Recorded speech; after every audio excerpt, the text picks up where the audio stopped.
Well, welcome back, Word of Christ. If you're new with us, so glad to have you with us. And of course, if you're part of our Word of Christ community and our family of believers, we're super glad you're here too.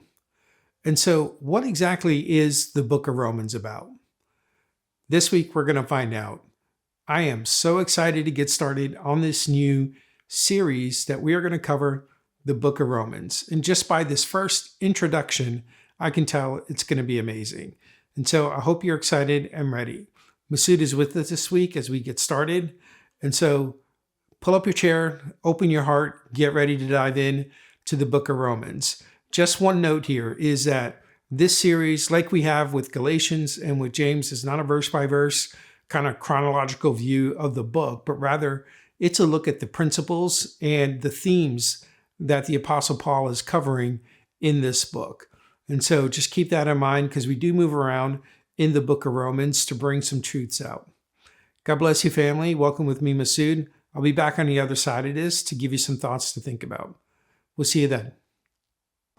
Hello, family. This is Masood Ramandi, and we are starting a new series. It's called the Book of Romans. I'm so happy to start this with you and go through this journey with you because I've done a study of the Book of Romans for myself with Rose together and a couple of times actually, and it's been one of the most amazing experiences that I've ever had.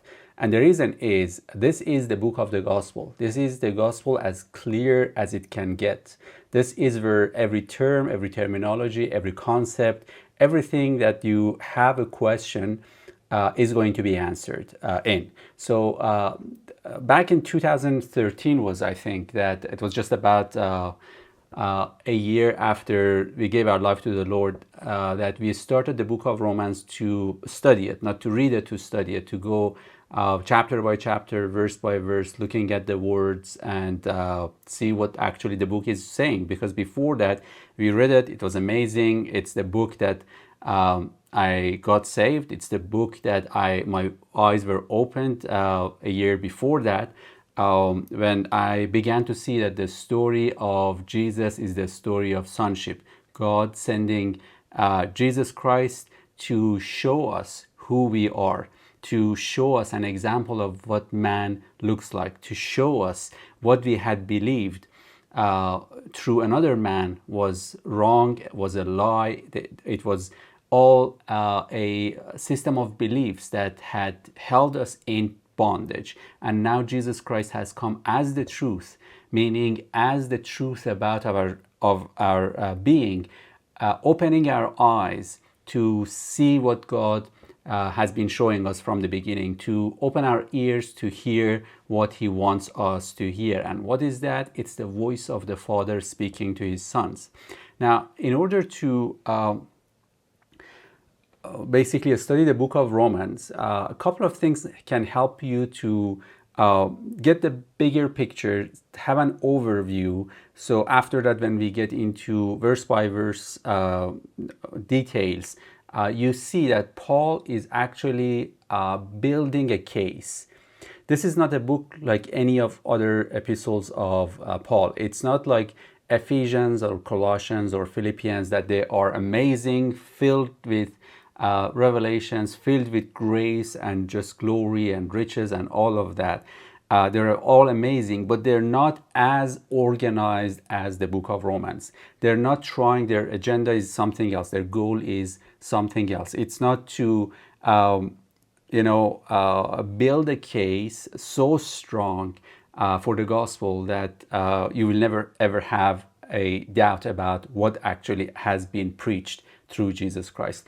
Like even 1 Corinthians and 2 Corinthians, those are written to churches to address some issues. Of course, there are some revelations, but it's mostly helping them to fix the issues that they have. But this is about, the book of Romans is about the issue. It's about the problem that mankind has been struggling with. Okay, now the book of Romans talks about this problem in different languages. They're all the same. One speaks of falling short of the glory of God. One speaks of man being a slave to sin. One speaks of man exchanging the image of God with the image of man. They're different languages, they're all the same. It's one package. So they're not saying different things, they are bringing one message to us. But there is, of course, step upon step, layer upon layer that we're going to go through. So one thing that I have to say in the beginning is that this is not going to be a verse by verse study. This is going to be looking at some of the most important sayings of Paul in this book, in the book of Romans. There are many amazing concepts we're going to look at verse by verse. I mean, this is 16 chapters. It's going to be years to get through that. We're already doing something like this for the book of Revelation, and it's been 3 years and we're still in chapter 7. So it's impossible to do a verse by verse, and I think it's beyond the scope of these meetings and these gatherings. The goal is for all of us to see a clearer picture of the gospel, because what I'm going to be talking to you about is the gospel, is the good news. It's called actually the gospel of God in chapter 1 of the book of Romans. It's the good news of a God for mankind. In fact, the word evangelist or evangelism, they are all from the gospel. They mean to preach the gospel, or even the gospel. Hearing that, it doesn't.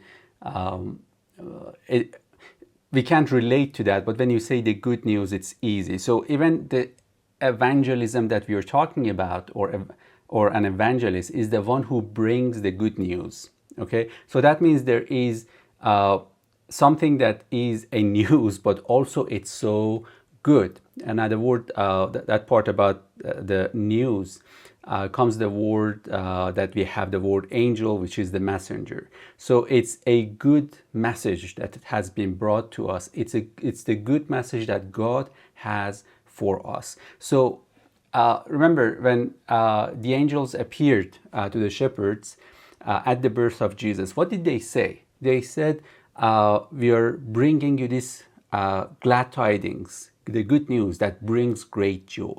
So what I'm trying to say is, great joy is the result of the good news that we hear. So that means if the book of Romans is the gospel of God according to Paul, meaning Paul's understanding of God's good message, that means going through this, there is going to be a joy for all of us. There is going to be an increasing joy for all of us. You're going to be happy. You're going to be smiling at times. You're going to be enjoying yourself. You're going to have pleasure. You're going to have thankfulness in your heart for the Lord. And why is that? It's because there was a hidden message that we did not know that now is coming, and is coming to light, and we are hearing it. It seems as we were stolen, we were robbed from this good news. Now, the end of the book of Romans, Paul ends the book of Romans this way. In chapter 16, verse 25, he says, "Now to him who is able to establish you according to my gospel." See, that's what we want. We want to be established. We don't want to be tossed to and fro. We don't want to be moved by our emotions that are putting, when I say emotions, negative emotions, not to be driven by messages, news, by our own emotions and thoughts, but always to remember the gospel, the good news. Okay, so he says, "Now to him who is able to establish you according to my gospel and the preaching of Jesus Christ." So what is that telling us is that Jesus Christ himself is the good news. Okay, so that means the mention of the name of Jesus, if we know what that means, is going to be an instant joy for all of us. Jesus is God's message, and it's a good message, because everything that came ever before Jesus was not a good message. It was not a good message because the messengers themselves were not able to give us an understanding. They just were they gave us a message, but that message did not have an interpretation. In Jesus Christ, God's message finds an interpretation.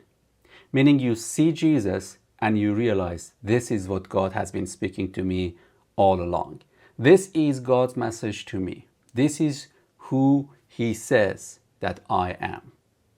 All right, so you're going to see more of that as we proceed in the study of the book of Romans. But I'm going to continue in verse 25, reading from beginning again. It says, "Now to Him who is able to establish you according to my gospel and the preaching of Jesus Christ, according to the revelation of the mystery, kept secret since the world began." So that means this is what we are reading, what we are about to discover in the book of Revelation has been a mystery, has been kept secret.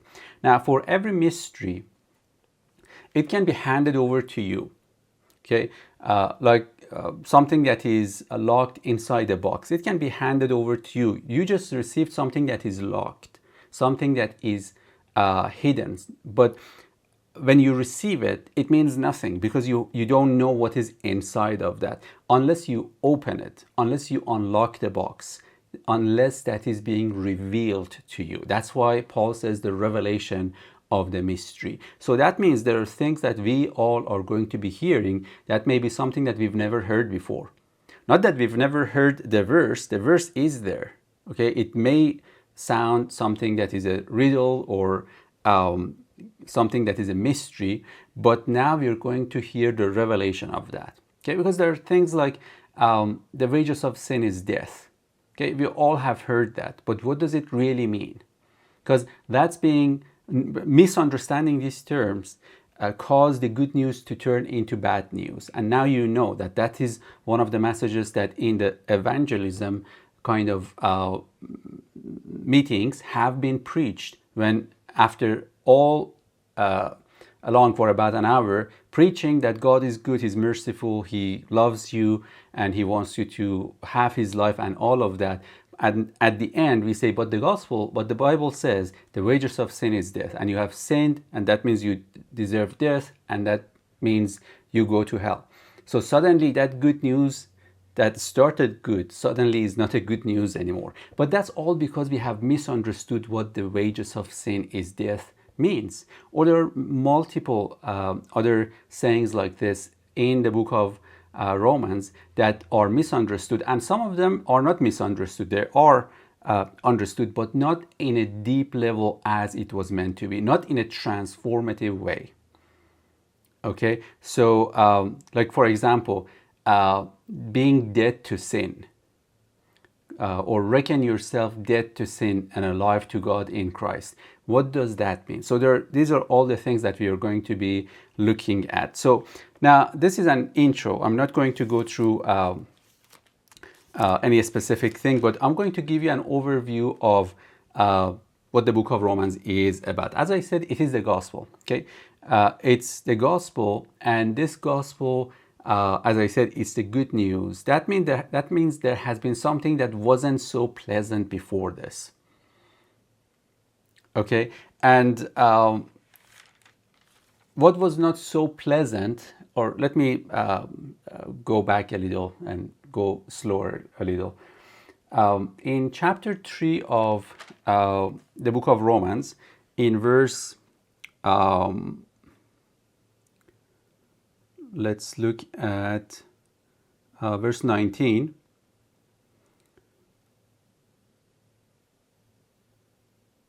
Or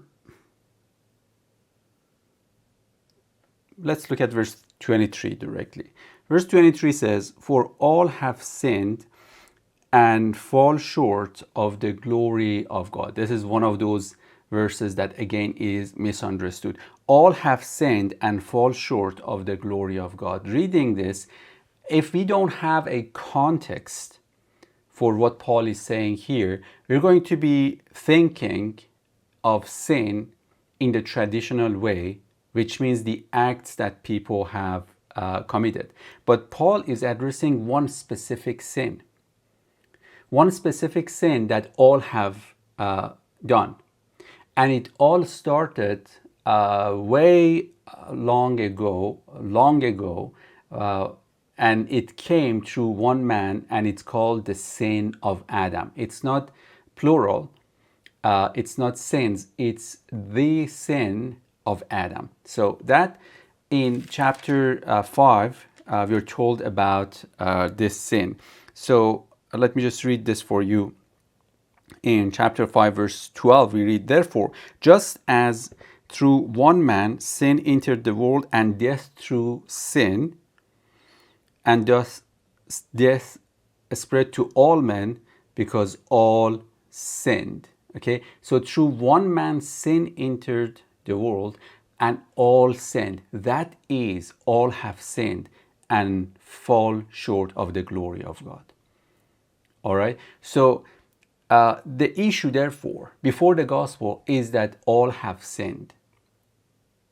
Okay, now that all have sinned also find its basically its beginning in chapter 1. Chapter 1 tells us how did they fall short, how did they sin and fall short of the glory of God. There is a good portion of chapter 1 talking about this, but specifically look at this. Verse 23 of chapter 1 says, "And they changed the glory of the incorruptible God into an image made like corruptible man." So they changed the glory of God with another image, and it's called the image of incorruptible man. So man's sin, therefore, has been to do an exchange. And that exchange is about two different images: God's image and man's man-made image. It's the image that man has taken upon himself, which is not what God intended, versus the image that God made man according to, and the likeness that he made him from. All right, so we're dealing therefore with an issue, and that issue is, and when we say image, it's the issue of identity. It's the issue of knowing who we are. It's the issue of what our awareness is. It's the issue of what conscience we live by. Okay, these are all terms that you're going to find in the book of Romans. So the issue that God has come to fix through the gospel is the issue of man living less than its created value, seeing himself less than what God created him to be, having a identity crisis, living in a chaos, having thoughts that are distorted, having a heart that is not in direct connection with God. And because of that, the actions that spring forth from that obviously is distorted. But God didn't come to get into the distorted actions. God came to fix the distorted image that we have. And in order to do that, what he's going to do, he's going to give us a message. Okay, it's a word that you hear. And I'm going to be covering this in more details, but this is the word that you believe. Okay, so this is the issue, therefore, that there has been things that we have heard and inherited and believed and we live by. And they have held us bondage, hostage, they have corrupted us, and we live a life of a slave, whereas we were supposed to be living as sons of God. Okay, that is eventually what in chapter 8 we get into. So anyway, so Paul starts by this issue that he says man exchanged this image. So suddenly when you don't see you're in that image, what happens? Well, you are not anymore in union with God in your thoughts. You don't see yourself one with him. You don't join yourself to him. You separate yourself from him. You alienate yourself from him. Suddenly what happens? All the life of God that you were supposed to be fed by is separated from you, or you have separated yourself from him. And because of that, the life that could actually come to you and make you grow, cause you grow in stature, in wisdom, in knowledge, in understanding, in all things, into himself. Suddenly that's not there. You are on your own, you are alone. This is the issue of mankind from basically the garden. And what do? You are an individual in a pool of people, in a sea of people in this world, and you need to survive.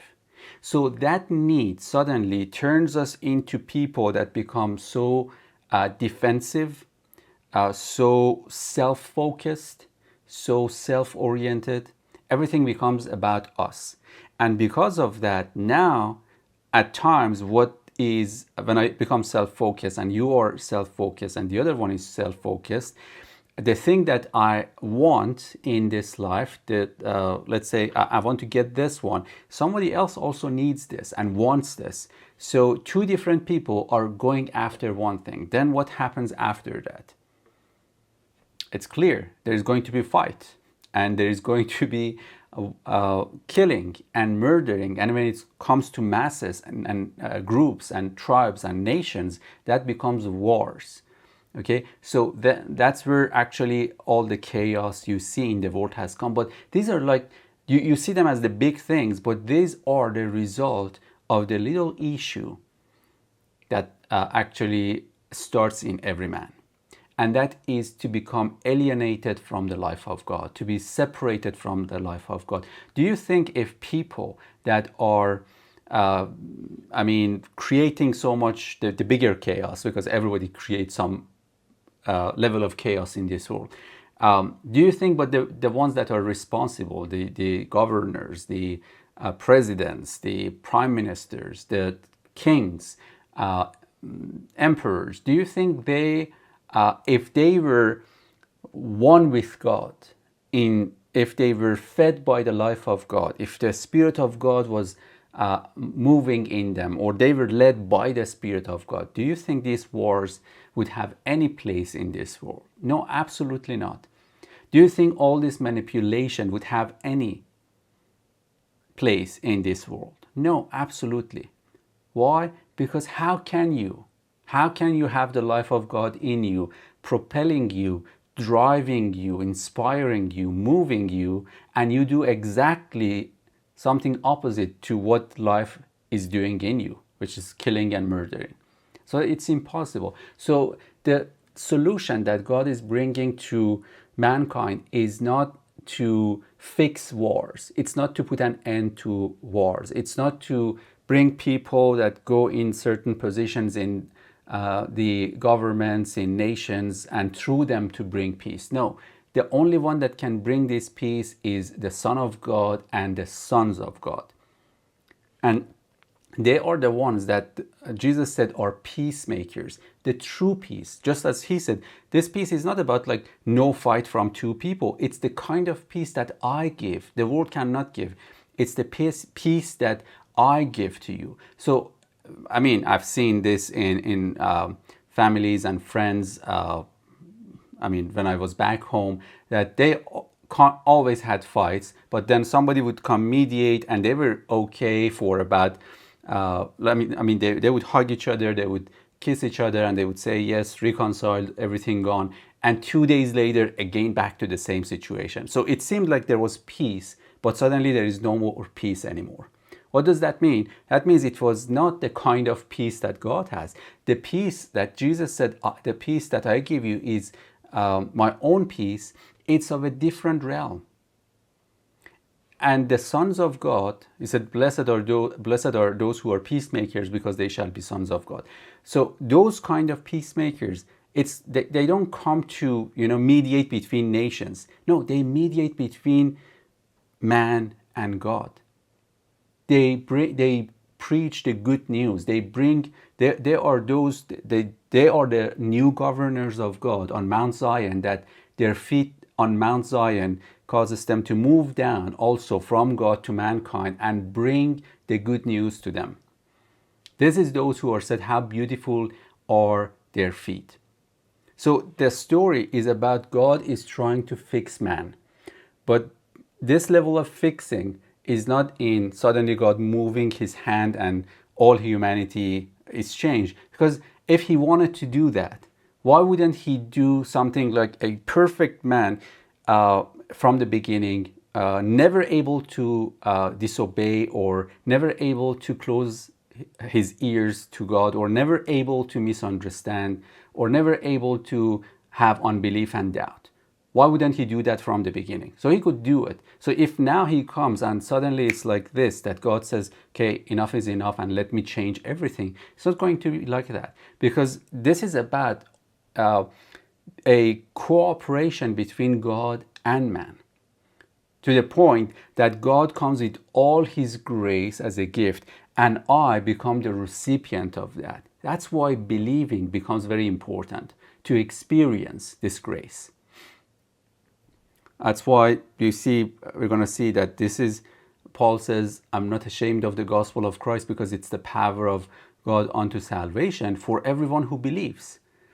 Okay, to experience this salvation, believing is required.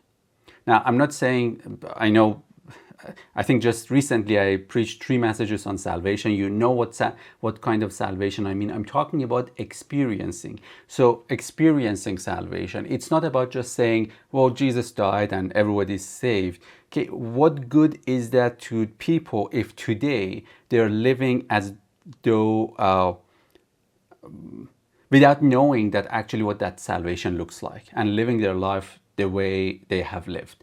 So this is not about that. The gospel, the Bible is not about getting people to a point that they say yes and everything is changed.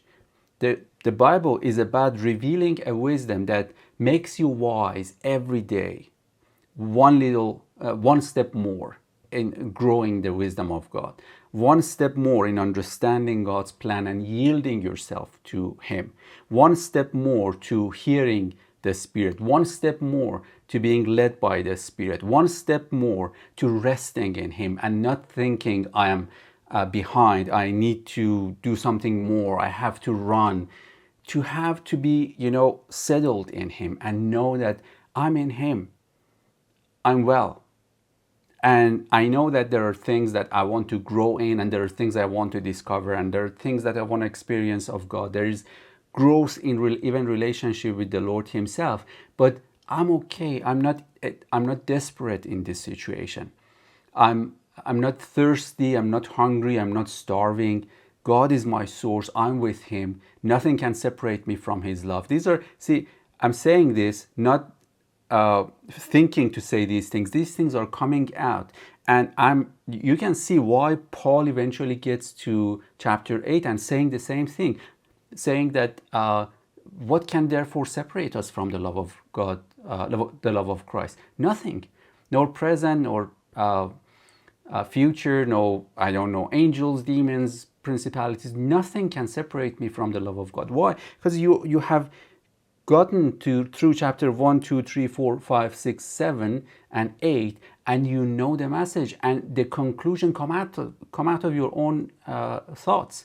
You suddenly say, well, if that's the case, just as Paul says, if God is for me, who can be against me?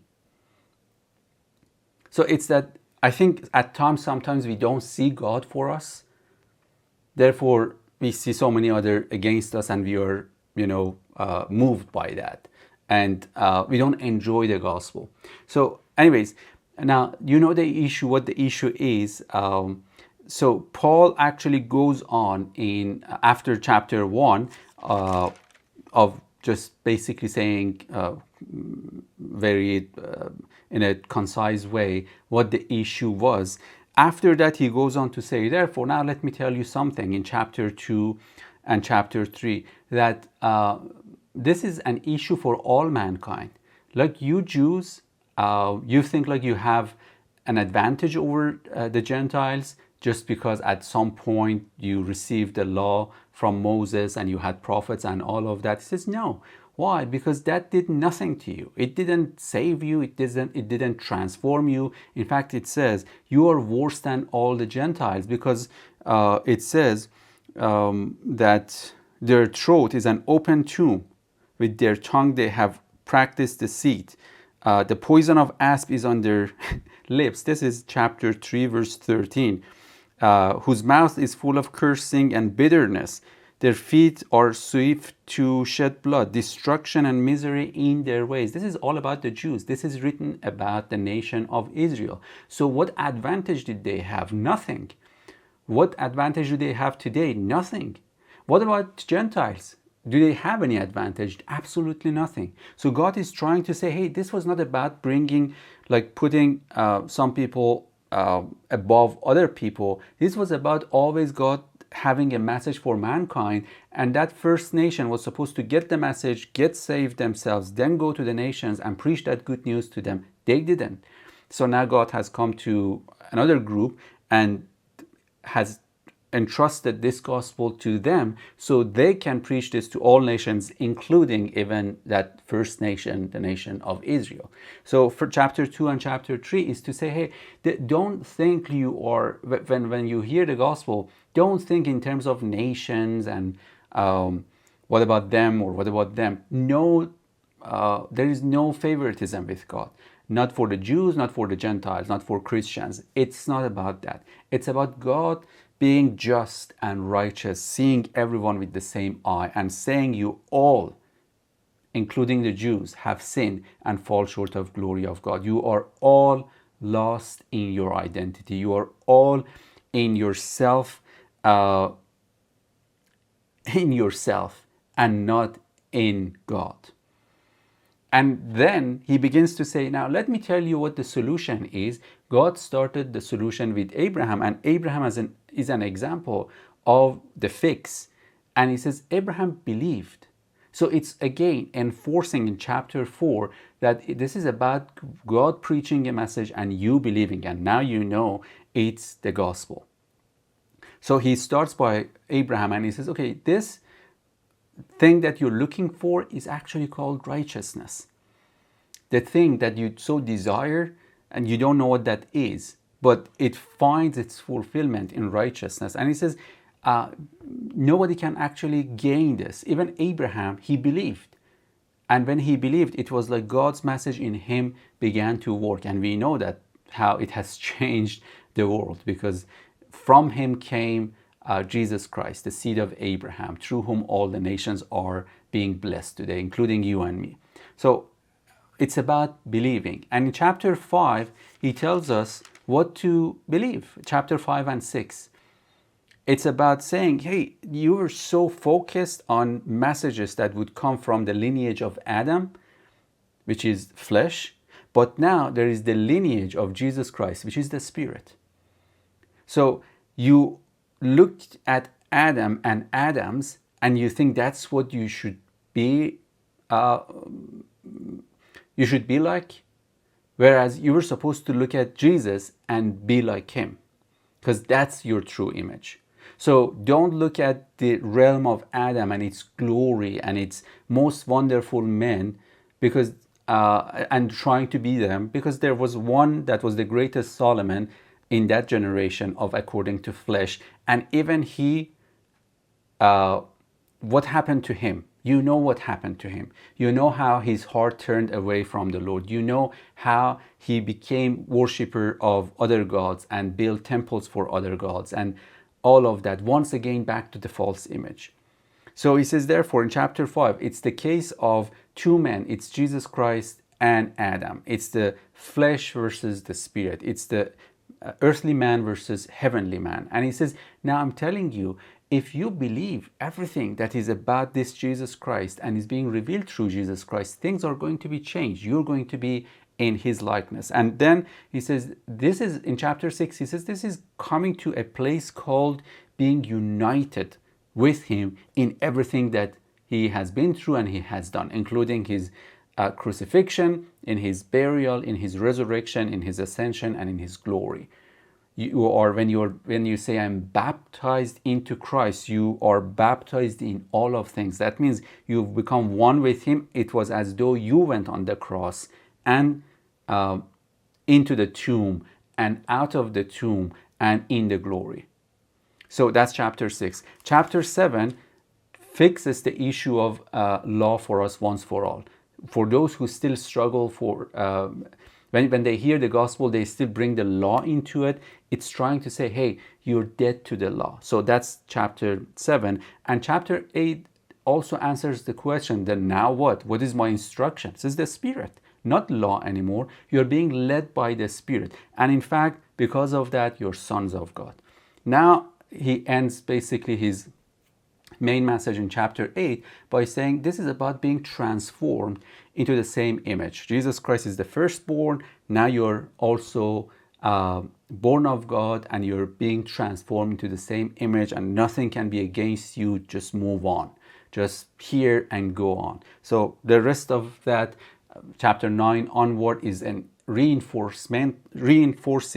of the concepts that you have from chapter 1 to chapter 8. Okay, so that was an intro of the book of Romans. But as I said, there are multiple statements that are not multiple, just countless number of statements, just so amazing. Sometimes misunderstood, sometimes not understood in a deeper level, and we're going to be looking at all of them. So this was an intro to the book of Romans. I hope it is helpful to give you an overview, so you remember where we are heading to. You know the start. You know, you don't get confused when you get to places, for example, in chapter 7, that Paul suddenly says, "Oh, wretched man that I am, who can, who can save me from this wretched situation?" And people suddenly say, look at this. Even Paul himself, after all these revelations, still saying how wretched he is, and he can't do this and he can't do that. He's still in the flesh. No, Paul is building a case. He's not talking about himself. He's talking about the issue of one man going through this process. One man who lost, or who actually never embraced the image of God, who became so self-sufficient, so self-judgmental, to the point that he then said, now how do I fix this? And he get into works, and he says, now that wasn't the answer. The answer is in believing. Now what do you believe? You believe everything about Jesus. I just told you chapter 1 to chapter 6. And in chapter 7, he goes back into saying that, okay, now let me see what was the whole issue. He says it's simple. It's the law of sin and death. 3 things.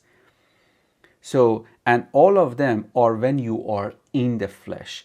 So Paul says, when I was in the flesh, that means I'm not in the flesh anymore. Because even in chapter 8 says, if the Spirit of Christ is in you, you are not in the flesh. So that doesn't apply to you. That it doesn't apply to you to say, well, at times that I'm in the flesh. No, even don't have that in your language. Why do you want to be in the flesh? Okay, be very black and white in the hearing of the gospel. Don't entertain the thoughts of having a gray area where you still, although you are in the Spirit, but also at times there is that, sneaking in of the flesh. No, don't embrace that. The moment you feel like you're moving toward that direction, just renounce it. Just speak to the Lord and say, Lord, thank you. I'm not that man. I'm a brand new creation.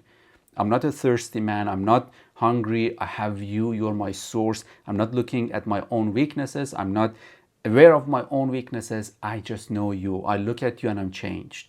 So don't give place to thoughts like this. Just be strong. Because listen, you heard me. This is about believing. And you must be very solid in your belief. That means you have to put your feet on the ground and stay when you hear a truth. And you have to be very sober. Okay? It shouldn't be normal for you to fall into all those negative emotions. It shouldn't be normal. Now, if you're struggling with that, don't see this as like a condemnation. See this as a call to a higher place that you can. See, in Christ you can. This is the gospel. Once in the flesh, it says, I couldn't, I wanted, I couldn't, in chapter 7. But now it's the Spirit who enables you. It's the Spirit of Christ in you. We're going to get into this. The more you hear the gospel, it says it's the power of God to salvation. This is not power for healing or casting out demons. This is the power to live this gospel. This is a strength to live this life we call righteousness. Okay, bless you guys. I'll see you next week. All right, family, welcome back. And that was awesome. What an exciting start to the book of Romans. I am so much looking forward to this. And so there's a ton here that Masoud covered. I'm not going to be able to hit on all of it, but I just want to really highlight some points that I felt were important and that I really felt the Spirit of God was emphasizing through this teaching. So let's take a look at this. The first one is this, is that the gospel of Jesus Christ is good news, and great joy is the result of the good news that we hear.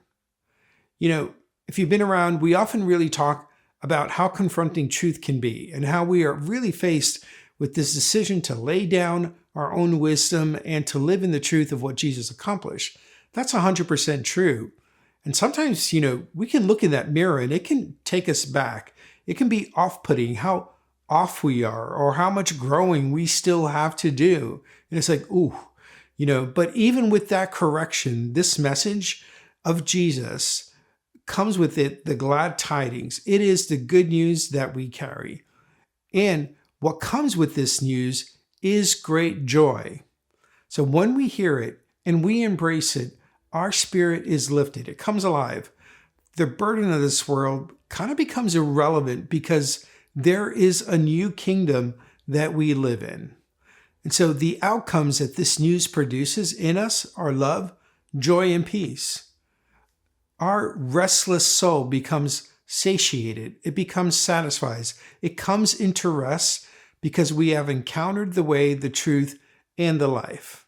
So the gospel of Jesus Christ is good news, and great joy is the result of the good news that we hear. Let's move on to the second point. And that is this, is that the mystery given to mankind is now revealed. Okay, so we ran across this in Romans 16:25. We've kind of talked often about this mystery, but we never really talked about what it is. And this verse says that we may be established according to the gospel of Jesus Christ, the revelation of the mystery kept secret since the world began. So there's this reference to the gospel of Jesus Christ as a revelation. And there's a point I want to make here about this principle of a mystery. The good news of Jesus is the revelation of a mystery. This revelation, this good news, is given by God the Father. The fact that something is revealed to us means that we didn't previously see it. It was unseen. So what's the significance of that? It means that our viewpoint of God, our viewpoint of Christianity, and our understanding of what it means to be a believer is now different. It changes because we see something that we previously didn't see. You see, I used to think of my proximity to God was based on my morality or how much I deserved it. And by the way, that's 100% true for everyone, regardless of what your definition of God is or what denomination you may be. The human viewpoint of a relationship with God has always been directly proportionate to how good a person we are. That's been true forever. In fact, salvation has been understood as salvation from the consequences of being a bad person. But here's a problem with that viewpoint. That's the way it's always been for all of mankind since the beginning of the fall of Adam. You don't need a revelation to process that. It's the default position of humanity. Now, this is what we know about the gospel of Jesus. We know two things at this point. It is good news. And the second point, it is a revelation. It compels us to identify with God in a different way. We now have a revelation of something that has been a mystery since the world began. So what we now know about God and what we now know about ourselves replaces what we used to know about God and what we used to know about ourselves.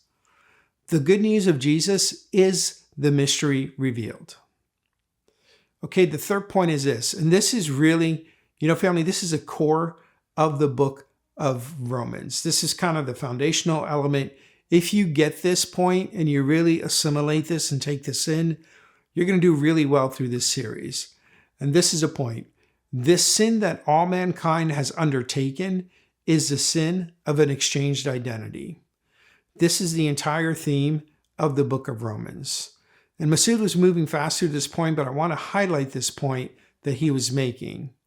In the passage in Romans chapter 1, verse 21 to 23, it says that though mankind knew God, man did not glorify him as God.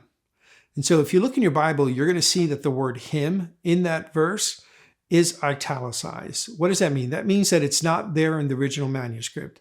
It was inserted by the translator. Equally as important is the definition of the word glorify. And I'm going to show you that here on the screen.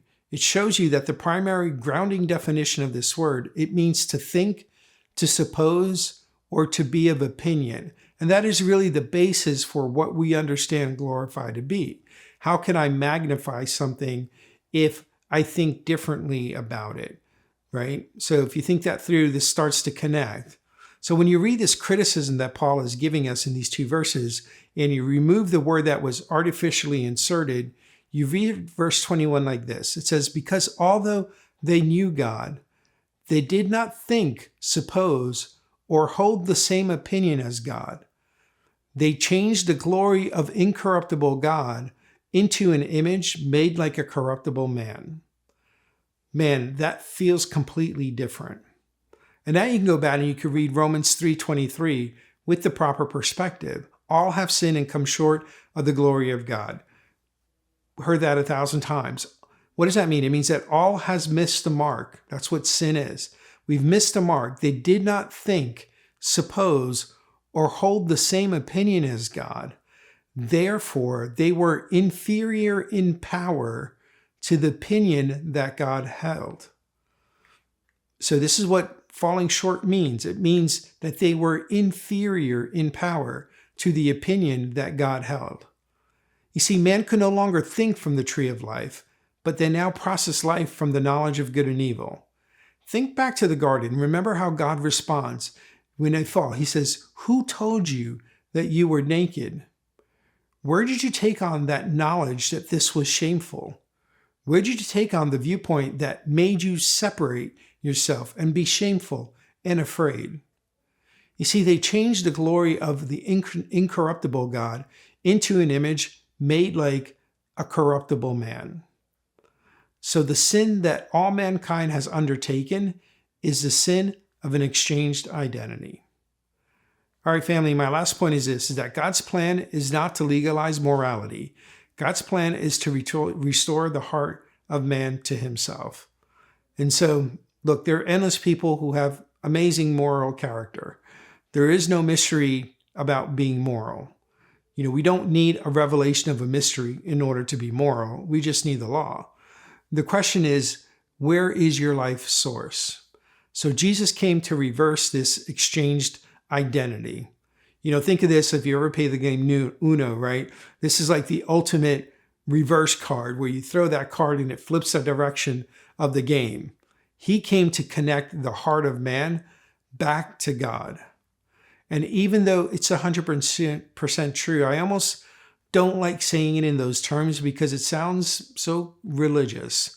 But you have to think of what that means as a revelation of something that we didn't previously understand. And what this world is waiting for, it's waiting for the hearts, our hearts of believers to be transformed with this extraordinary truth. Why? So that we can become life-giving, so that we can be salt to this earth. Not charity, but life-giving. And we can only do that when we are established in love, peace, and joy. See, God's plan is not to legalize morality. Jesus didn't come to give us a new rule book. Rather, he came to give us the law of God. This is what the scripture calls it, the law of liberty. So that why? We are free to love. We are free to love God, and we are free to love others. So God's plan to restore the heart of mankind to himself. And family, that wraps it up. What an exciting start here to the book of Romans. Again, Romans beautifully kind of lays out the story of the gospel, the good news, and it moves mankind through this journey of being separated from him to the revelation that we are one with him. We're going to discover that as we go along. I just want to leave here with an emphasis of the point that Masood made towards the end here, and that is to be sober with our thoughts. We should know what we believe. We shouldn't be easily moved by what happens in this world. And you may say, hey, Bill, I really struggle with my thoughts. And, welcome to the club. But we need to choose to move beyond our feelings, to take control of our thoughts. So let's know what we believe. And as we start this journey in Romans, let's lean into this revelation that we're going to discover, and that it may grow bigger and larger in our hearts and become our reality. Excited to move on to next week, family, and we'll see you then. God bless you.